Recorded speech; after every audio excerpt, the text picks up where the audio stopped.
Yesterday, well, good morning, everyone, May 2nd. But anyway, yesterday on my Facebook page, I posted this painting by Aleister Crowley called May Morn. Okay, it's a wild-looking painting, and as Crowley paintings go, it's pretty cool. A very interesting use of colors. I had the pleasure and the privilege of seeing this in person many years ago at a Crowley exhibition at the October Gallery in London. And I believe, now don't completely quote me here, but I believe it was in the possession, or it was owned at the time by Jimmy Page, who graciously allowed it to be exhibited at the October Gallery back then. And if it wasn't this one, it was several other paintings that he generously allowed to be shown. Now, it's a wild-looking thing there, and it made me get out the book where it first appeared, and that's the Blue Equinox here. And the Blue Equinox is technically Equinox Volume 3. Okay, Volume 1 was had 10 numbers, okay, 10 issues. It was a magazine, and it was a very thick magazine that was published by Crowley every 6 months at the equinox. So then for 5 years there was no equinoxes issued, and then they started up again, or Crowley intended it to start up again with Equinox Volume 3. Now, he said at first that there wasn't a Volume 2, that the 5 years in between was a period of silence. So when we search around for Equinox Volume 2, we're going to search in vain, unless there was some aberration that Crowley did during that period. Bringing up the Blue Equinox brings up a couple other things, and something that I want to share with you today. At my Minerval initiation in November 15th, 1975, at the home of Grady L. McMurtry and Phyllis Seckler McMurtry at the time in Dublin, California. It was an intimate affair with just the three of us in their home, in their garage temple, which it didn't look like a garage, I tell you. It was beautiful, but modestly decorated space. Anyway, I didn't know what to expect. I certainly expected a group of people, at least, to be there, and not just these two. But in the hours before my initiation, I had a chance to speak at length with Phyllis about the state of the OTO, the present state at the time. And I learned that it was just made up of old, original Agape Lodge members. And at the time, I think there was only 4, Phyllis and Grady, and maybe 2 or 3 others that were still alive. Phyllis and Grady and Helen Parsons Smith. I believe Mildred Burlingame, who I'd never met, was still alive at the moment. be that as it may, it was not a big group. It was not truly a functioning organization and hadn't been since Crowley's death in 1947. The inheritor of the OTO was the treasurer at the time of Crowley's death, and that was Carl Germer, and it was his wish that the OTO focused on publishing Crowley's works, which were truly in danger of extinction at the time. And he did not focus on continuing the initiatory duties, the initiatory program of the OTO, much to the chagrin of Phyllis and Grady and Helen and others, but they respected his wishes. And so for many years, from 1947 till around the early 1970s, the OTO did not initiate. And so I was among a small handful of people that Phyllis and Grady personally initiated since the death of Carl Germer. And of that handful, I'm the only one that continued on. But that's just bragging rights of seniority. That doesn't mean all that much. But anyway, at the dinner, the beautiful, delicious dinner that Phyllis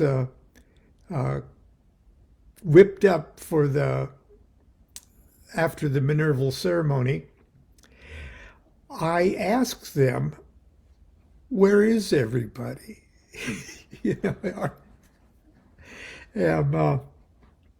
Is it just us? And the answer was pretty much so. Since we're having to more or less resurrect the OTO almost from scratch. And I said, but aren't there bodies? Aren't there committees? Aren't there secretaries and treasurers and stuff like that? And Grady brought out a first edition of the Blue Equinox. And it looked pretty much like this, only it looked about 50 years older. This is 50 years old right now.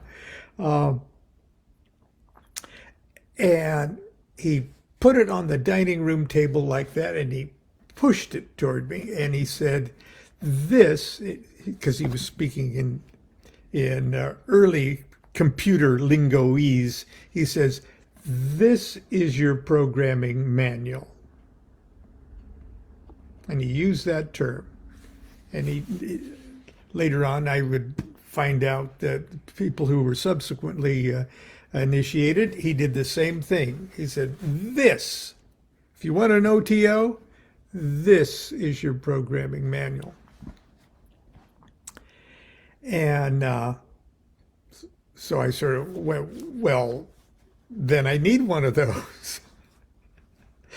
And shortly after my first degree, which was took place about 6 months later, I got a box of books from Helen Parsons Smith. Helen Parsons Smith attended my first degree too, so I got to meet that colorful lady.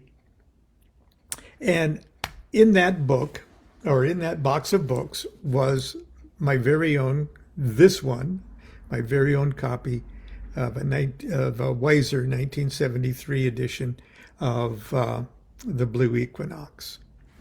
And in that Blue Equinox, it had this beautiful picture that I just showed you of May Morn. And that classic color plate of Aleister Crowley by Leon Kennedy, that one.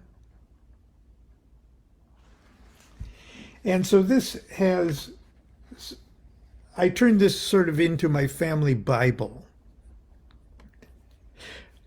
Not that I want to make that comparison, but inside I put my own initiation record and posted that, glued in that picture of yours truly in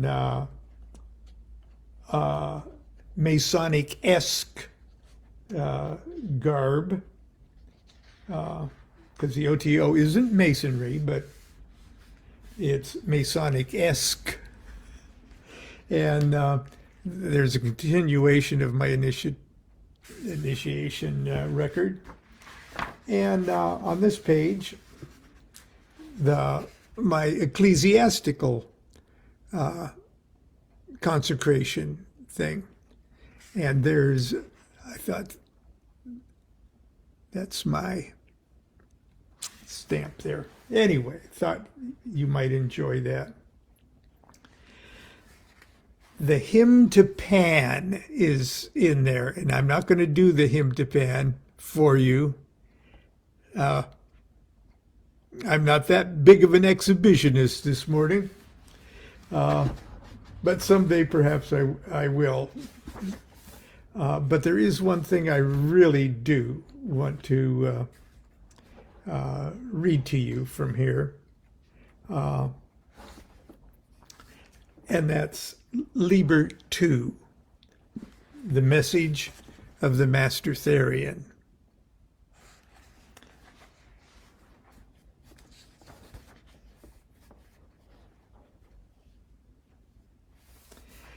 The message of the Master Therian. Quotations from this message are from Liber Legis, the book of the law.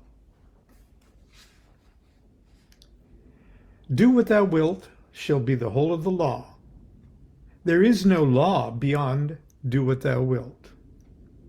The word of the law is thelema.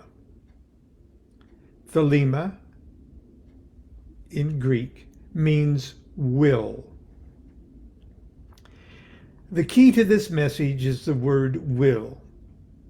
The first obvious meaning of this law is confirmed by the antithesis.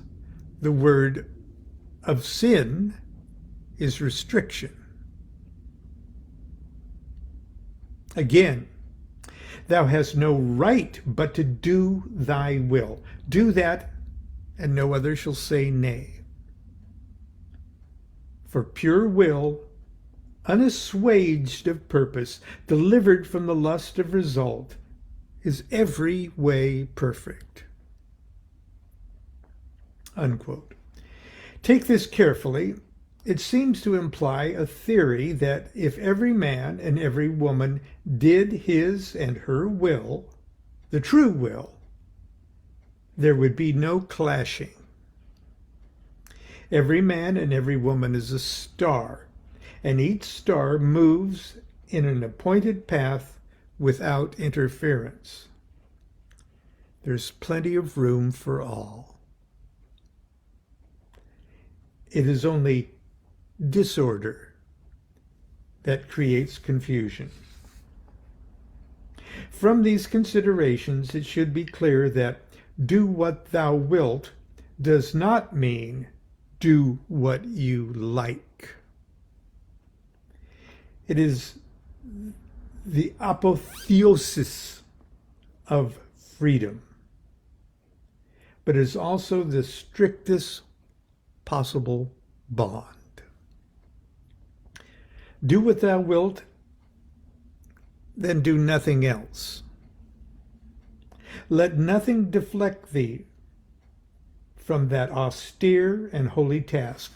Liberty is absolute to do your will, but seek to do any other thing whatsoever, and instantly obstacles arise. Every act that is not in definite course of that one orbit is erratic and hindrance. Will must not be two, but one.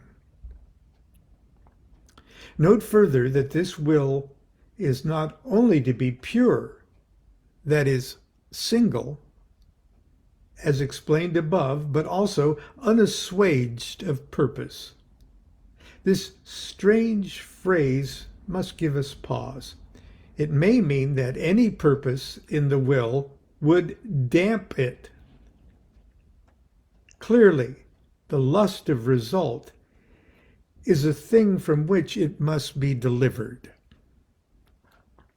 But the phrase may also be interpreted as if it read, with purpose unassuaged, in other words, with tireless energy.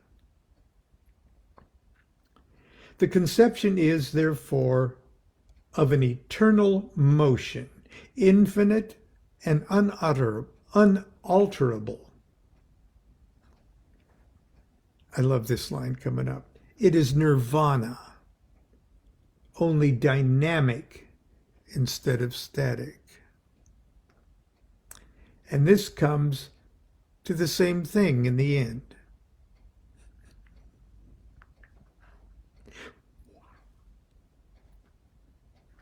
The obvious practical task of the magician is then to discover what his will really is, so that he may do it in this manner.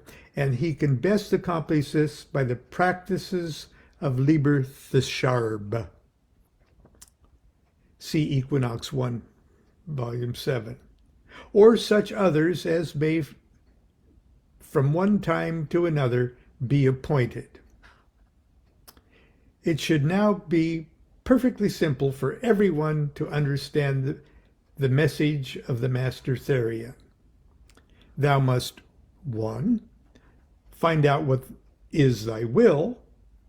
2, do that will with A, one-pointedness, B, detachment, C, peace. Then, and only then, art thou in harmony with the movement of things, thy will part of, and therefore equal to, the will of God. And since the will is but the dynamic aspect of the self, and since two different selves could not possibly possess identical wills, then if thy will be God's will, thou art that. But there is one other word to explain. Elsewhere it is written, surely for our great comfort, love is the law. Love under will. This is to be taken as meaning that while will is the law, the nature of that will is love. But this love is, as it were, a byproduct of that will. It does not contradict or supersede that will. And if apparent contradiction should arise in any crisis, it is the will that will guide us right. Lo, while in the book of the law there is much of love, there is no word of sentimentality. Hate itself is almost like love. Fighting most certainly is love. As brothers, fight ye. Here's Crowley. All manly races of the world understand this.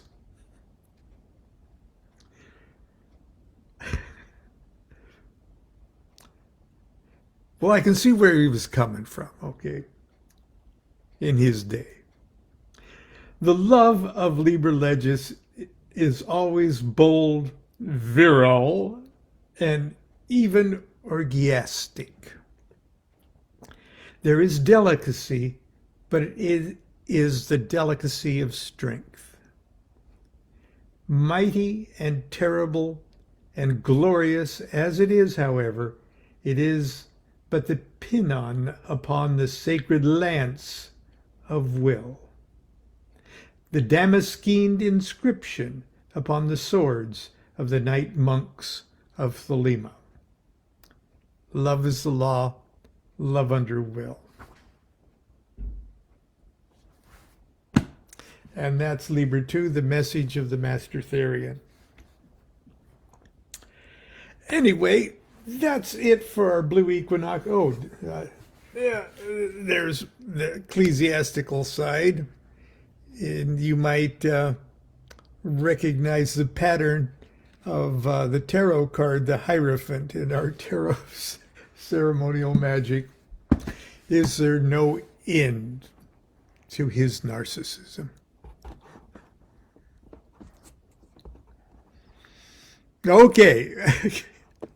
Until tomorrow, continue to be good to yourself and be good to each other.